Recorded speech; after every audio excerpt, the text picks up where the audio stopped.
धाकड़ खबर में आपका स्वागत है। मैं आपके साथ हूं अकरम रईस खान। वैश्विक हलचल, जी हां, वैश्विक हलचल का वो ताजा बुलेटिन लेकर एक बार फिर से आपके सामने हाजिर हो चुका है, जिसमें बात करते हैं देश दुनिया ही नहीं, गाजा, फिलिस्तीन, इजराइल, ईरान, लेबनान, सीरिया, रूस और यूक्रेन की खास तौर पर, और इसके अलावा बहुत सारी खबरों से आपको रूबरू कराते हैं। विशेष रूप से क्योंकि इन तमाम मुद्दों पर बात करने के लिए हमारे साथ जुड़ जाते हैं कृष्णकांत जी यानी के जी, जो भारतीय वायुसेना के रिटायर्ड ऑफिसर हैं और जियो पॉलिटिक्स पर वाकई में अपनी पैनी ही नहीं गहरी नजर भी रखते हैं। बहुत शुक्रिया सर वक्त देने के लिए।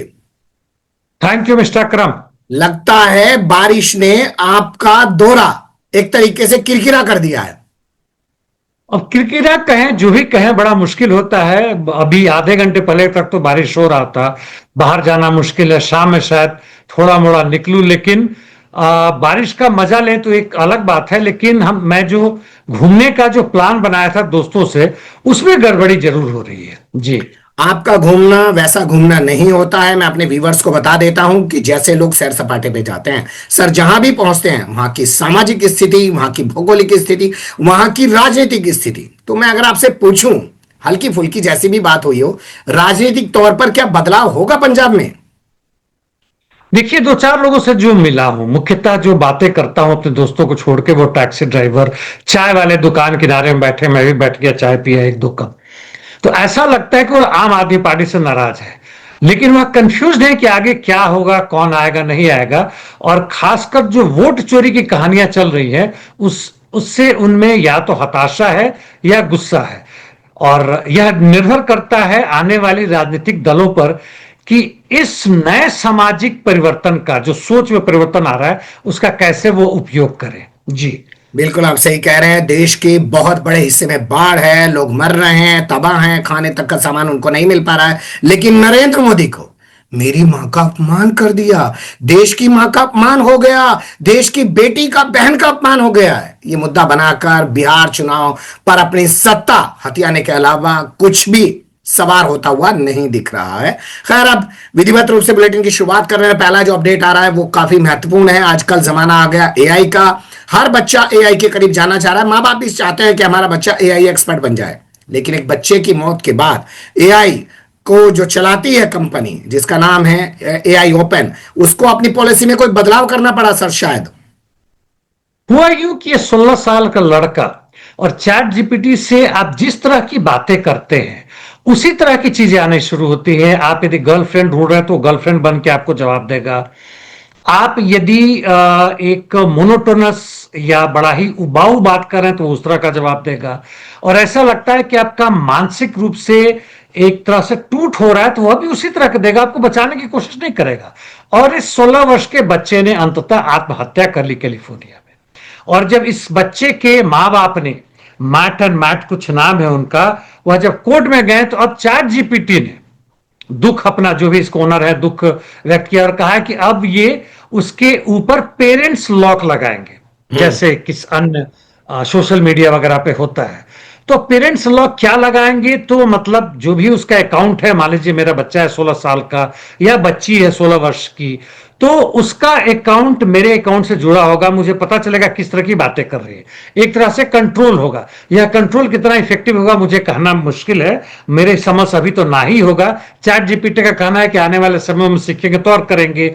यदि इस तरह की दुख भरी गहराई में जा रहा है जिससे कि आत्महत्या की बात है, तो चैट जीपीटी अपने आप को डिसएसोसिएट करेगा, पेरेंट्स को बचाएगा। हालांकि पेरेंट्स का और दूसरे जो सोशल मीडिया एक्सपर्ट है उनका कहना है कि चैट मीडिया पर चुकी और इस एआई जीपीटी पे जो लगा है जो केस, उससे बचने के लिए सब बकवास कर रहे हैं, इसका कुछ होने वाला नहीं है।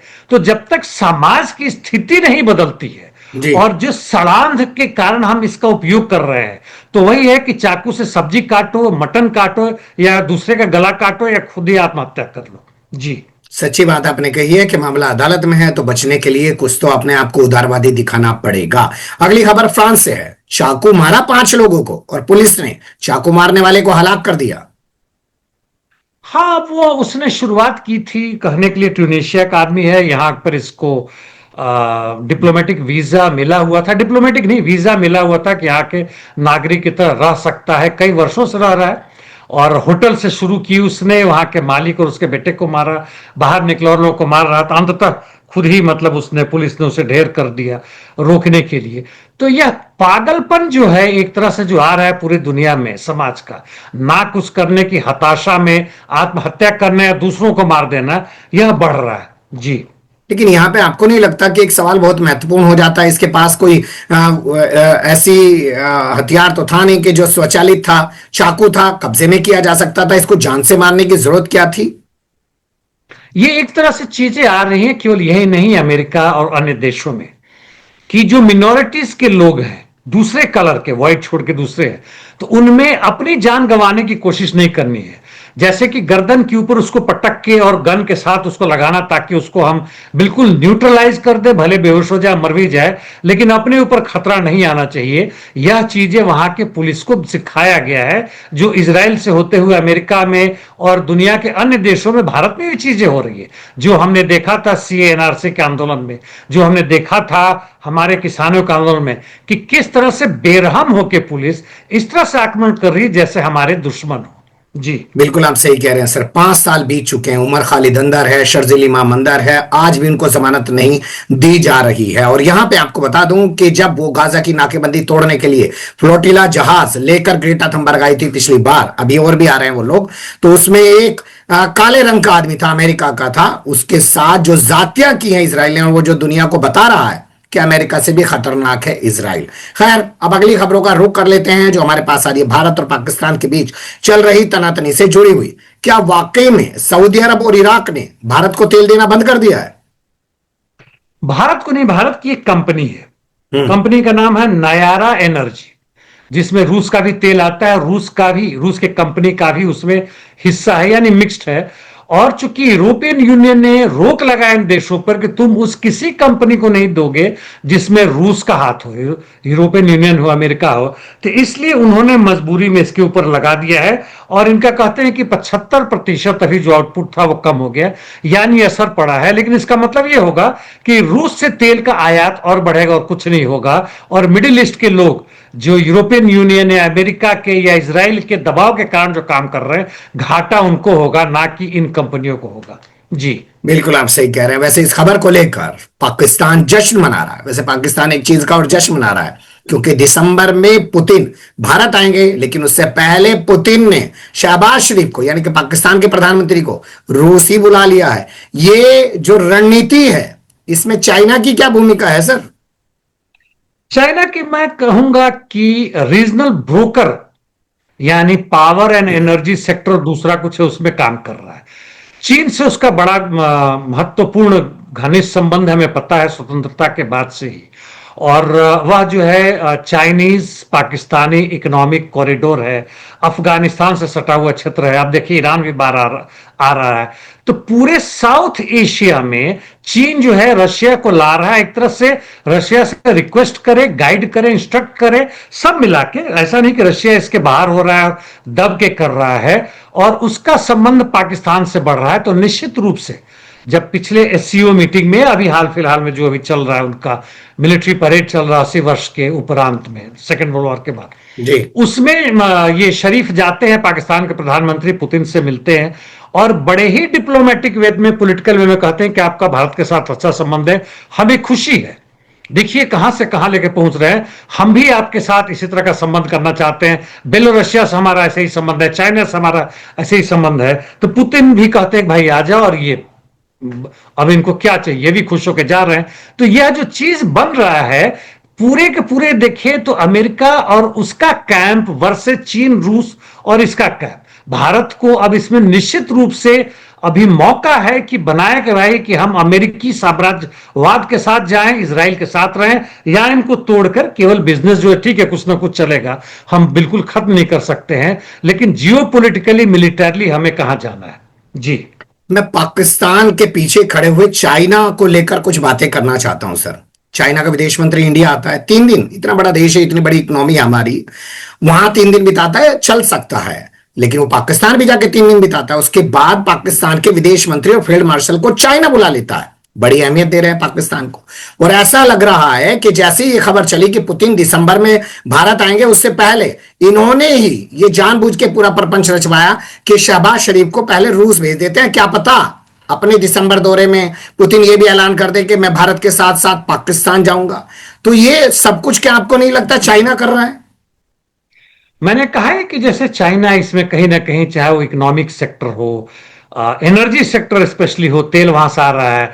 अब जो है, अब वो साइबेरिया पावर 2, वहां से, रूस से जो पहले जाया करता था तेल, यूरोपियन यूनियन उनके पास में, अब वो घूम के चीन आ रहा है। तुम रोक लगाते रहो, चीन के सब हो रहे, अफगानिस्तान का जो भी इनका नीचे में $3 ट्रिलियन का रेयर अर्थ एलिमेंट पड़ा, उसमें प्रवेश कर ही रहे, पाकिस्तान के साथ हो ही रहे। तो चीन का बड़ा महत्वपूर्ण रोल है इस regional, specially south Asian countries में, और हम्म। भारत इससे अलग होने की कोशिश कर रहा है। और पुतिन कहीं ना कहीं से चीन को इस लीडरशिप के लिए पीछे नहीं रोक रहे, बल्कि आगे बढ़ा रहे हैं, और उसी में पाकिस्तान एक मोहरा बनता है। और चीन जो है सो चीन नहीं, रूस जो है इक्वी डिस्टेंस, बराबरी का जो चीज दिखा रहा है, वह स्पष्ट दिख रहा है कि भारत पाकिस्तान को बराबर के तराजू में तौल रहा है। जी। जब एक छोटे से देश उत्तर कोरिया के शासक को अपने परेड जो है जो भी हो रही है वहां पे समारोह चल रहा है उसमें शामिल होने के लिए चाइना ने बुलाया है, पुतिन वहां पे मौजूद हैं और भी छोटे मोटे 26 देश मौजूद हैं, तो नरेंद्र मोदी को क्यों वहां पे शामिल नहीं करवाया गया, या क्यों वो वहां पर शामिल नहीं हो रहे हैं जबकि वो एससीओ में गए थे वहां? बड़ा महत्वपूर्ण प्रश्न उठाए हैं आपने। और जहां तक 26 देश हैं, क्यों नॉर्थ कोरिया का बहुत इंपॉर्टेंस है, हम लोग कल बातें कर चुके हैं, दोहराऊंगा नहीं। जापान को भी इनविटेशन था, हालांकि जो रिटायर्ड है वो भी बहुत सारे लोग हैं, जो एक्स हैं, लेकिन जापान के, ऑस्ट्रेलिया के जो भूतपूर्व राष्ट्रपति, प्रधानमंत्री वगैरह, वो लोग आए हैं। लेकिन जापान ने एक मुहिम शुरू किया कि इस मिलिट्री परेड का, जो सेकेंड वर्ल्ड वॉर के 80 वर्ष के बाद हो रहा है, खत्म होने के बाद, उसमें आप ना जाए, अपने डिप्लोमेटिक चैनल से उसने भेजा। आप देखिए, हमारे प्रधानमंत्री नरेंद्र मोदी जापान जाते, वहां से एससीओ में जाते, यहां भी ये बराबरी करने की कोशिश करते, दोनों को उसमें रखने की कोशिश करते एक तराजू में। और जापान के पीछे अमेरिका है। एक लाइन जापान के पहले आने के बोल दूं कि ट्रंप ने लिखा है कि चीन, रूस और नॉर्थ कोरिया मिलके अमेरिका के खिलाफ षड्यंत्र रच रहे हैं। और वो साफ साफ चीन को कह रहे हैं कि भाई, हमने तुम्हारी स्वतंत्रता में खून बहाए हैं, तुम हमारी बात नहीं कर रहे हो। झूठ बोल रहा है ट्रंप, क्या झूठ बोल रहे हैं। और जापान ने डिप्लोमेटिक तरीके से कई देशों को, जिसमें भारत भी है, कहा कि भाई अपना जाए। और भारत इस मजबूरी में, देखिए, भारत का जो इक्वी डिस्टेंस है, बराबर करने की कोशिश अमेरिका, रूस और चीन के बीच में, वह गलत जा रहा है। जापान का दबाव केवल जापान का नहीं है, ट्रंप का भी है। और इसके कारण, इसके बावजूद कि हमारे ऊपर 50% टैरिफ, पाकिस्तान भारत के युद्ध पे ट्रंप भारत के, मोदी का मजाक बना रहे हैं, इसके बावजूद झुके हुए हैं, जो थोड़ा मोड़ा दिखा रहे हैं कि भैया हम भी कर रहे हैं, वह पूरी तरह से टूट नहीं पा रहा है। वह जो मोह है, प्रेम है अमेरिकी साम्राज्यवाद, यूके के हमारे भूतपूर्व जो हमारे मालिक थे उनके, और इजराइल के प्रति, वह खत्म नहीं हो रहा है। जी। आप ये कहानी बता रहे हैं लेकिन भक्त तो कुछ और ही कह रहे हैं। भक्त कह रहे हैं अरे हम उस पीएलए की परेड को कैसे देखने दें अपने प्रधानमंत्री को, या हमारा प्रधानमंत्री उस पीएलए की परेड का गौरव क्यों देखे जिसने हमारे 20 जवानों को शहीद किया था, अच्छा किया। तो वहां गए क्यों, एससीओ में क्यों गया फिर? वहां से पूरा सारा इकोनॉमिक व्यापार क्यों कर रहे हैं? वहां जाके चीन को, शी को कह रहे हैं कि आपका बहुत बहुत धन्यवाद हमारे सहयोग के लिए। ये सब क्या कर रहे हैं नरेंद्र मोदी? यह देखिए, दिखावे वाली बात जो है ना, जिसको हम प्रपंच, प्रोपेगेंडा, हिपोक्रेसी वगैरह वगैरह कहते हैं, वह अब जरूरत से ज्यादा नाक के ऊपर से जा चुका है, बेमानी हो चुका है। जी। चलिए अब एक खबर और ले लेते हैं जो कि काफी महत्वपूर्ण खबर है। बताया जा रहा है कि इस वक्त नेवल के मामले में, यानी समुद्री ताकत के मामले में, सबसे बड़ी ताकत बन चुका है चाइना। इतनी देर में अमेरिका बताते हैं एक जहाज बनाता है, यहां पे 200 बन जाते हैं। कितनी सच्चाई इस खबर में? इसमें सच्चाई है। पूरे ग्लोबल मर्चेंट नेवी की बात कहें जो करते हैं, तो 62% ये बना रहे हैं, यानी आधा से अधिक इनका है। और जो कंटेनर होता है ना, इसमें सामान भर के डालते हैं, वो सब इनका तकरीबन 80% है। 2033 तक कॉन्ट्रैक्ट हो चुका है, नहीं वहां तक इनका बिकता रहेगा, दूसरे लोग इनसे खरीद रहे हैं। जहां तक अमेरिकी शिपिंग कंपनी की बात है, वह तकरीबन धाराशायी हो चुका है। क्योंकि वहां तो केवल प्रॉफिट के लिए करते हैं, ना उनका कोई खरीद रहा है, ना उनके अपने ही देश के कंपनी खरीद रहे हैं। तो बनाए तो किसके लिए बनाए? वहां के जो कर्मचारी है वो हड़ताल पर लगातार जा रहे हैं। अमेरिका में छोटे मोटे बहुत सारे वर्कर्स का हड़ताल चल रहा है, जिसके बारे में हम लोगों को नहीं पता होता, मैं नहीं जानकारी होती। यहां तक कि हमारे देश में हो रहा है, मैं नहीं पता होता है। जैसे मारुति उद्योग लिमिटेड के वर्कर्स का हो रहा है, उनको छटनी हो रही है, जो शॉर्ट टर्म के लिए आते हैं कॉन्ट्रैक्ट पर उनका। ठीक है। तो ये सब है। तो अमेरिका इस मामले में, केवल अमेरिका ही नहीं, पूरे वेस्टर्न कंट्रीज हम्म। चीन के टक्कर में बहुत पीछे पड़ चुके हैं जी। यानी अभी तक जो अपनी इकोनॉमी के दम पर अपना लोहा मनवाता आया है चाइना, अब वो अपनी सामरिक तौर पर भी एक ताकत दुनिया के सामने दिखा रहा जी है और दुनिया जी दिख रही है। खैर, वैसे इसे एक तरीके से और भी समझ सकते हैं सर। मैं ये सवाल कर रहा हूं आपसे छोटा सा, कि जिस पुतिन को ये कह रहे थे कि हमने अलग थलग कर दिया, वो पुतिन इतने बड़े मंच पर और अपने साथ में उत्तर कोरिया के शासक को लेकर, क्या आपको नहीं लगता कि वाकई में ट्रंप को डरा रहे हैं लोग? और अगली बार जब ट्रंप बात करेंगे यूक्रेन की जंग को लेके किसी समझौते की, तो ट्रंप को सोच समझ के बात करनी पड़ेगी। निश्चित रूप से ईरान के भी राष्ट्रपति हैं, और जितने हैं, कजाकिस्तान, ताजिकिस्तान, उज्बेकिस्तान, वो सारे के सारे वो आए हुए हैं। यहां तक कि आर्मेनिया के भी आए हुए हैं, पहुंचे वहां पे। तो खैर, वह तो एक तरफ है।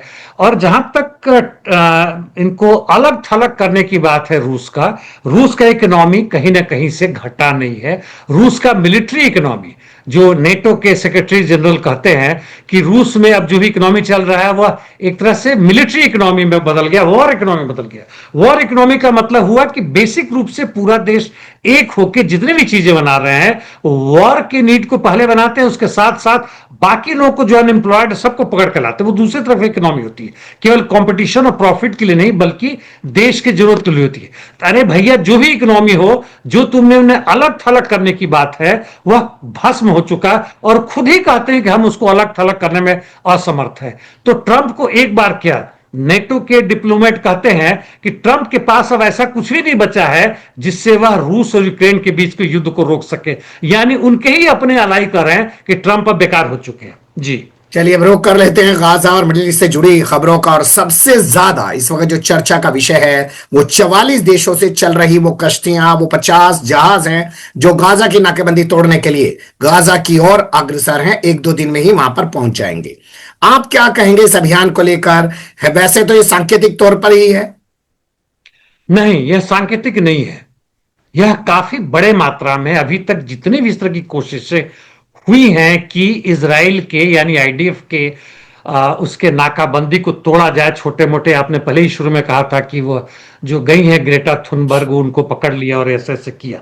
अभी 44 देशों से करीब ज्यादा देशों के लोग और अन्य अन्य जगहों पे, कई जगहों से आ रहे हैं। यह महत्वपूर्ण है कि ट्यूनीशिया से कहने के लिए शुरू हो रहा है, और इसको यूनाइटेड नेशंस ने मान्यता दी है। यूनाइटेड नेशन से कहा कि बहुत बढ़िया चीज है, हम भी इसमें सपोर्ट करेंगे। और ग्रेटा थुनबर्ग के अलावा इसमें साइंटिस्ट हैं, डॉक्टर्स हैं, आर्टिस्ट हैं, एक्टिविस्ट हैं। और यह जो है, जिसका नाम उन्होंने ग्लोबल सुमुद वो रखा है, फ्लोटिला रखा है जी। हाँ, तो सुमुद मतलब रेसिस्टेंस, जो संभवतः पैलेस्टीनियन वर्ड है या उधर का ही है, मतलब वो हमारे तरफ का वर्ड नहीं है, जो भी मतलब है। और यह पूरे यूरोप के कई देशों से, ब्राजील तक से आ रहा है, अफ्रीका के कई देशों से आ रहा है, ऑस्ट्रेलिया, एशिया के मलेशिया से आ रहा है। शर्म की बात है कि भारत, पाकिस्तान, बांग्लादेश से इंडिविजुअल लोग हों, लेकिन यहां से कोई फ्लोटिला इस तरह का नहीं जा रहा है। और इसमें ये भारी मात्रा में खाद्य पदार्थ वगैरह लेके जा रहे हैं, सैकड़ों की तादाद में। जब तक ये पहुंचेगा, जिसको कोalition कहते हैं, सब मिलकर जाते हैं कोalition को, ये एक भारी, एक तरह से कहें तो एक मूवमेंट की तरह जा रहा है, और इसको रोकने के लिए आसान नहीं होगा जी। बहुत बड़ी बात आपने कही है कि इसको रोकना आसान नहीं होने वाला। वैसे एक रिपोर्ट आज अल जजीरा में छपी, काफी महत्वपूर्ण है। उसकी हेडिंग ये है कि अगर अमेरिका साथ छोड़ दे तो इसराइल की क्या औकात रह जाएगी। देखिए, ये बड़ा महत्वपूर्ण है, इस पे अलग से ही पूरी चर्चा चाहे तो हम लोग एक दिन कर सकते हैं। और इसमें चार, एक पॉलिटिकल साइंटिस्ट हैं, एक मिलिटरिस्ट हैं, ये चार तरह भिन्न भिन्न लोग, एक अमेरिका का है, एक उधर का है, ये लोग मिलकर बातें करते हैं। तो इन लोगों का ये कहना है कि मान लीजिए आज के समय में, हालांकि वो बाइडेन के समय से आज की बात कर रहे हैं, बाइडेन कहने के लिए कहते थे कि 2000 पाउंड वाला हम बॉम्ब नहीं देंगे ताकि वह तुम्हारा बंकर बस्टर की तरह ना हो, जिसके तहत उसने कई उनके हेड को मार दिया था, जो लेबनान के अंदर में मीटिंग जब चल रही थी, कई खाने नीचे इसराइल उड़ा दिया था, चूंकि अमेरिका ने मदद किया था। अमेरिका के बाद जर्मनी है। तो ये कहते हैं कि अगर अमेरिका नहीं मदद करता है तो आज ही इनके जो आर्म्स सबमिशन है, जितने भी गोली चला रहे जिस तरह से, तभी चलाएंगे जब आत्मरक्षा के लिए होगा, नहीं तो इनकी खर्च हो जाएंगे। बहुत बढ़िया। यूरोपियन यूनियन का जो मदद है वह सफाया हो जाएगा। जर्मनी भी इसमें डर रहा है करे कि ना करे। जहां तक ये वेस्ट बैंक और जिस तरह से उसको बर्बाद कर रहे हैं, जमीन लूट रहे हैं, वह खत्म हो जाएगा। गाजा की जो नाकेबंदी वह खत्म हो जाएगा। और ये कह रहे हैं कि यह चीज बाइडेन से लेके आज तक चले आ रहा है।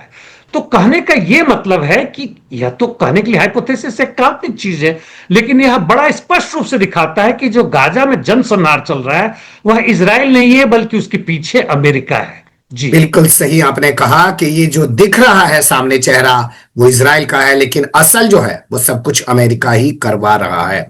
अगली खबर का रुख कर लेते हैं जो आ रही है मैक्रो से जुड़ी हुई। उन्होंने एक बड़ा बयान दिया। उन्होंने कहा कि इजराइल कह रहा है गाजा पे कब्जा कर लेगा, वेस्ट बैंक को इजराइल में विलय कर लेगा। कर ले, क्या इससे फिलिस्तीन को राज्य का दर्जा देने से हमें रोक पाएगा? नहीं रोक पाएंगे। बेल्जियम ही करेगा, लेकिन ये लोग बहुत देर से उठे हैं। देखते हैं हमास का प्रतिरोध किस तरह से रोकता है, क्या करता है, इस फ्लोटिला का क्या असर पड़ता है।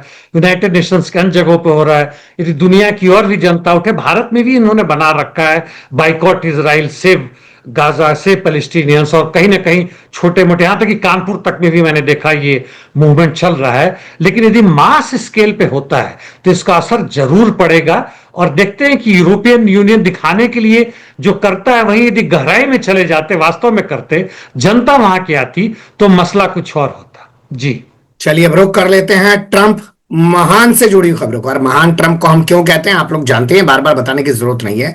शिकागो में अभी तक तो ये मामला चल रहा था कि पुलिस का कंट्रोल किसके पास रहेगा। वहां का जो मेयर है, वो गवर्नर है, वो खुल के बोल रहा है ट्रंप के खिलाफ। लेकिन अब एक मामला वहां नया शुरू हो गया। मजदूर सड़क पे आ गए हैं सर, क्यों? ये शिकागो जो है अपने आप में बड़ा संघर्षशील जगह है, राज्य है। वहां पे चलता रहता है। और आश्चर्य की बात है कि छोटे छोटे यूनियन भी, जैसे होटल के वर्कर्स के यूनियन है, वो सब जो है वो सफाई कर्मचारी हैं, दूसरे लोग हैं। और भारी संख्या में, ये अभी हाल फिलहाल में 2025 में देखा गया है कि एक यूनियन जाता है तो दूसरा यूनियन सपोर्ट कर रहा है। यह एक्चुअली केवल शिकागो नहीं, पूरे अमेरिका में आना चाहिए। खासकर शिप बिल्डिंग का जो है और बाकी सब जितने वर्कर्स हैं, जो सरकारी कर्मचारी हैं, वो सब आए, इनका कामकाज बढ़े तो मसला कुछ और होगा। बाय द वे, शिकागो का आपने कही दिया है कि प्रदर्शन बेटर वेजेस के लिए इसे ज्यादा इंपॉर्टेंट है। वो मांग रहे हैं फेयर शेड्यूलिंग। तुम 16-16 घंटे काम कराते हो, एक्स्ट्रा टाइम के नाम से थोड़ा सा दे देते हो, वह नहीं चाहते हैं। खासकर जो इस तरह के मैनेजमेंट में है कि जिनका काम जो है कभी भी 8 घंटे से कम तो होता ही नहीं है, 10 से 12 घंटा पहुंचता है। लेकिन मैं जो कहना चाहता हूं कि एक ऑर्गेनाइजेशन होता है, हम सब जानते हैं, इंटरनेशनल लेबर ऑर्गेनाइजेशन। जब यूएसएसआर होता था तो दिखावे के लिए बहुत कुछ कहता था हर जगह। अब चूंकि खत्म हो गया तो वह भी सो गया, ऐसा लगता है। बिल्कुल सही कहते हैं। हाइबरनेशन में चले गए हैं। जी पेंसिल्वेनिया में कोई महिला कार चालक थी, उसने कार चढ़ा दी लोगों के ऊपर। कोई समारोह वहां पे चल रहा था। क्या ये हादसा है या कोशिश है? वहां भी लेबर डे जैसा कुछ चीज था उनका। वो है 1 सितंबर को कुछ उनका होता है। नहीं, 1 सितंबर को ही, मतलब परसों। तो इसमें चल रहा था तो बैरिकेड लगाया हुआ। तो बैरिकेड हमारे भी लगता है ना, पुलिस लगाती है कि ताकि ऐसे लोग ना आए। और वो लोग अपना नाच गाना कर रहे हैं, उसमें एक गाड़ी इसने घुसा दी है। पुलिस दौड़े, मोटरसाइकिल से आगे चली जा रही है, कई लोग घायल हुए। दूसरे बैरिकेड में जाके टकरा गई, पुलिस ने इसको पकड़ा, इसको नहीं मारा। अब इससे पुलिस पूछताछ कर रही तो इसके ऊपर कोई असर ही नहीं है, यानी पूछगछ में सो गई है। वास्तव में सो गई, पुलिस का कहना है। तो यानी आधा पागल है, आधा विक्षिप्त है। और उसी तरह की जो अभी मास साइक जो बन रहा है, दुनिया का जो बन रहा है, उसका एक हिस्सा ये है और कुछ नहीं है। जी क्या उसी का हिस्सा ट्रंप भी है? 11 लोगों को कत्ल करके वेनेजुएला के, अगर वो ये कहें कि कश्ती में सवार होकर ड्रग तस्कर आ रहे थे, मैंने उनको मरवा दिया है और इस पर जश्न मनाए। वो दिखा रहा है, पूरे साइक को बढ़ा रहा है। और अमेरिका के लोग खुश हो सकते हैं। उसको कहता है कि टेररिस्ट है, ये ड्रग वो चीजें हैं। और इसने जो किया है, कहते हैं काइनेटिक स्ट्राइक किया है, यानी भारी गोले से उसे मारा है, इनसे वो खत्म कर दिया है। तो यह खुलेआम गुंडागर्दी है, जैसे हमारे यहां भी हो रहा है। पुलिस कर रही है, वहां पूरा अमेरिका एक देश होकर कर रहा है। और इसका विरोध केवल जनता ही कर सकती है। इसका विरोध वेनेजुएला जैसा छोटा देश यदि पूरे जनता को लाकर आता है, पूरे साउथ अमेरिका खड़ा हो जाता है, तो बात अलग है। जी। बिल्कुल सही बात है, और लग ये रहा है कि शायद वेनेजुएला और अमेरिका में भिड़ंत हो ही जाएगी। अगली खबर का रुख कर लेते हैं। ट्रंप को सोशल मीडिया पे आके क्यों कहना पड़ रहा है कि नहीं भाई मैं बीमार नहीं हूं? कल छोड़ दे तो उसके 3-4 दिन पहले गायब थे, नजर नहीं आ रहे थे। कुछ प्रोग्राम भी इनका था, उन्होंने कैंसिल कर दिया था। तो लोगों ने कहना शुरू किया था कि ट्रम्प मर गए। तो ये बाबू कल आए हैं, फिर ऑनलाइन आए हैं, इनको देखा गया है। और इनको बीमारी के बारे में हमने किया था। ये कहते हैं इसको क्रोनिक वीनस इनएफिशिएंसी, यानी पैर में जो है ना, वो खून आना जाना जो दिल आता साफ करता है, वो उसमें ब्लॉकेज आती है या कंस्ट्रिक्ट हो जाती है, इसलिए वो मोटा हो जाता है, ब्लू रंग के निशान पड़ जाते हैं। पता नहीं हिंदी में क्या कहते हैं उसको, जो भी है। हाथी बीमारी है कुछ, जी कुछ कहते हैं, मुझे नहीं पता। तो अपनी बीमारी के बारे में कहते हैं कि इससे अच्छा मैं पहले कभी महसूस नहीं करता था, लेकिन इनकी स्थिति धीरे धीरे मानसिक रूप से भी मुझे लगता है गड़बड़ा रहा है, और ये बाइडेन 2 इनके साथ हो रहा है। जी। आपने मानसिक स्थिति की बात कही तो अगली खबर तो इस पे मोहर लगाती है। जिस जेफरी एफस्टीन के ये फाइल्स को सार्वजनिक करने की बात चुनाव में करते थे और चुनाव के बाद इन्होंने इनकार कर दिया था, अब उसके हजारों पन्ने सार्वजनिक करवा दिए हैं। तो मानसिक स्थिति लगता है ठीक नहीं है वाकई में। 35,000 पन्ने कर दिया है, जबकि कुल 1 लाख पन्नों से ज्यादा है। और यह 2019 से लेके इन्होंने क्या क्या उसमें रद्दो बदल करवाए, क्या क्या उड़ा दिए, जिसमें ट्रंप का सीधा नाम था, खत्म कर दिए। तो उसका एक मजाक बन गया है। हालांकि 35,000 का रिपोर्ट अभी नहीं आया है जो उतने आए हैं, लेकिन रिपोर्ट आया तो देखते हैं। लेकिन मुझे नहीं लगता कि बड़े बड़े लोग उसमें फंसने वाले हैं। इसको इन लोगों ने नेस्तानाबूद कर दिया है। जी। आपने बिल्कुल सही कहा कि 1 लाख से ज्यादा पन्ने हैं। 33,000 सार्वजनिक करा दिए, और वो सार्वजनिक करा दिए जिसमें अपना और बड़े लोगों का नाम नहीं है। मुंह भी बंद कर दिया जनता का जो डिमांड कर रही थी कि सार्वजनिक करो। जैसे हमारे यहाँ सुभाष चंद्र बोस से जुड़ी फाइलों को सार्वजनिक कराने का ड्रामा प्रपंच रचा गया। बहुत शुक्रिया सर, आपने वक्त दिया। फिर आपके साथ किसी और मुद्दे पे जुड़ने की कोशिश करेंगे। धन्यवाद। Thank you mister Akram.